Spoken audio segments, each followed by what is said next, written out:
ஐயோ நான் கேளுங்க தம்பி. இங்க பாருங்க, நீங்க தப்பான வரலாறு நிறைய சொல்லிட்டு இருக்கீங்க.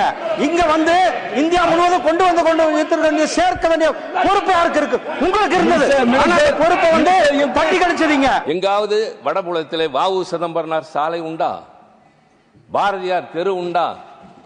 யாருக்காவது வீரபாண்டிய கட்டபொம்மனை தெரியுமா? தயவு செய்து சொல்லுங்க. என் தம்பி மாண்புமிகு அமைச்சர் முருகனுக்கு தெரியும், உங்களுக்கு தெரியும், மற்றவர்களை பார்த்து கேட்கிறேன். ஏன் புறக்கணிக்கப்பட்டோம்? கேட்க வேண்டியது யார்? நாம் தான். ராணி லட்சுமிபாயை பற்றி பேசுகிறோம், வேலு நாச்சியாரை தெரியாது. குயிலியை பற்றி யாருக்குமே தெரியாது. எவ்வளவு பெரிய தியாகம்! வெள்ளையர்கள் நடுநடுங்கி போனார்கள். ஹிட்லர் முதலாக தலை வணங்கி மன்னிப்பு கடிதம் எழுதியது தமிழனாகிய செண்பகராமனுக்கு. அந்த தீரன் சின்னமலை சிறையில் இருந்த போது அவனுக்கு செருப்பு தைத்து கொடுத்த பொல்லான் என்பவன் அவன் எப்படி தப்பிக்க வேண்டும் என்பதற்கான யோசனையை செருப்புக்குள்ளே வைத்து அவருக்கு அனுப்பி அதன் மூலமாக தீரன் சின்னமலை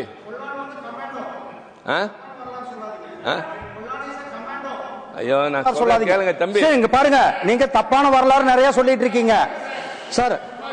தலைவர் அவர்களே, உங்களுக்கு தெரியும், நீங்க தமிழ்நாட்டில இருந்து வந்திருக்கோம். அவர் தொடர்ந்து ஆரம்பத்திலிருந்து அவருடைய பேச்சு ஆரம்பிச்சதுல இருந்து தப்பான தகவல் சொல்லிட்டு இருக்காரு. 20 வருஷம் ஆட்சியில் இருந்தது யார் சார்? சென்ட்ரல்ல 20 வருஷம் ஆட்சியில் இருந்தது யார்? திமுக ஆட்சியில் இருந்தது, காங்கிரஸ் ஆட்சியில் இருந்தது. நீங்க அவங்க கூட கூட்டணியில் இருக்கிறீங்க. அப்ப யார் பண்ணிருக்கணும்? நீங்க கொண்டு வந்திருக்கணும். இங்க வந்து இந்தியா முழுவதும் கொண்டு வந்து சேர்க்க வேண்டிய பொறுப்பு யாருக்கு இருக்கு? உங்களுக்கு இருந்தது. பொறுப்பை வந்து தட்டி கழிச்சதீங்க சார். தட்டி கழிச்சுட்டு இப்ப காசி தமிழ் காசியில இந்த பனாரஸ் பாரதியாருக்கு சிறப்பான